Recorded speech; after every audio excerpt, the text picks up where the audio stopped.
కానీ రెండో జడ్జి గారు అనిరుద్ బోస్ గారు ఆ 17A వర్తిస్తుందని ఎట్లా అవగాహనకు వచ్చారు? కొంత పార్ట్లీగా ఎలవ్ చేశారనేది వచ్చింది కదా.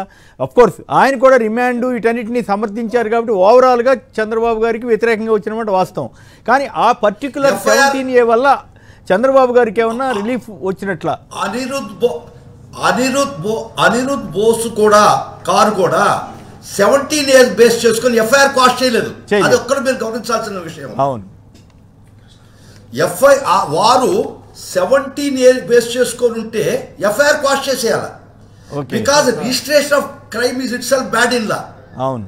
So that is the main salient feature. అంటే ఇక్కడ నాకు ఒక డౌట్, అంటే సుధాకర్ రెడ్డి గారు నాకు డౌట్ ఏమంటే బేలా త్రివేది గారు చాలా క్లారిటీగా రెండు విషయాల్లోనూ స్పష్టంగా చెప్పేశారు. ఏమని 17A cannot be applicable to the corrupt cases అని చాలా స్పష్టంగా చెప్పేశారు. కానీ వేరే రెండో జడ్జి గారు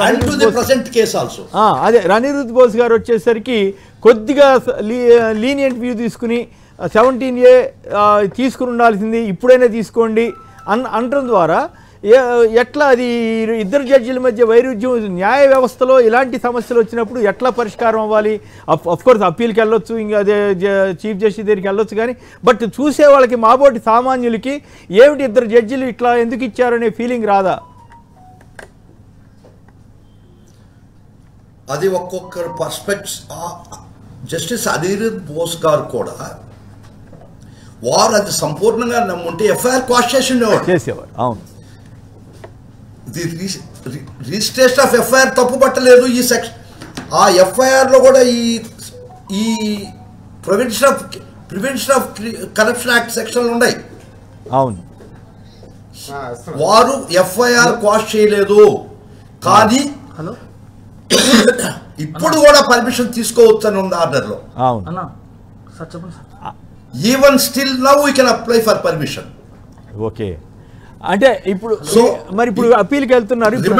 ఇప్పుడు వాళ్ళే చీఫ్ జస్టిస్ బెంచ్కి రిఫర్ చేశారు కాబట్టి కేవలం 17A మీద మాత్రమే చీఫ్ జస్టిస్ బెంచ్ లేదా ఆయన ఆర్డర్ ఇచ్చేటువంటి వేరే బెంచ్ విచారణ జరుపుతుందా, లేక మళ్ళీ క్వాష్ ఇవన్నీ కూడా అప్పుడు చర్చకు వస్తాయా, విచారణకు వస్తాయా? అసలు బేసిక్గా 26/7/2000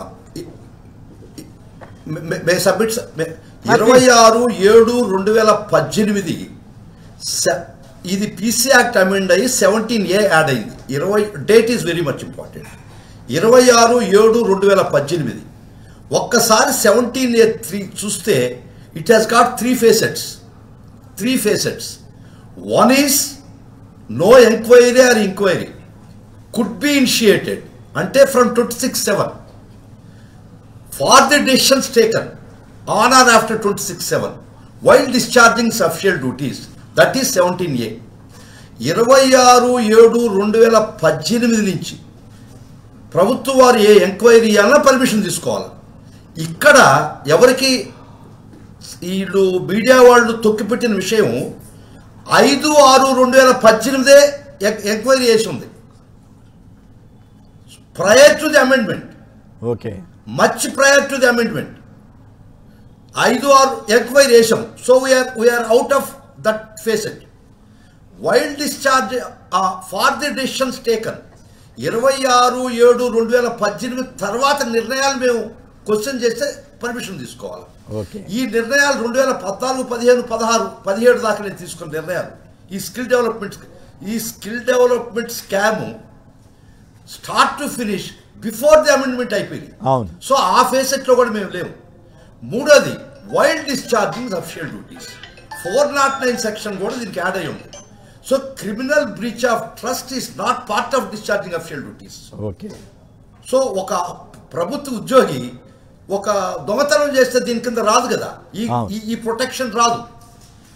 ఆ విధంగానే కేరళ హైకోర్టులో prevention of corruption act 409 add చేసినటువంటి కేసులో ఈ 17A అప్లికబిలిటీ మీద కేరళ హైకోర్టులో ఫస్ట్ ఈ విధమైన పరిస్థితి ఉద్భవించింది.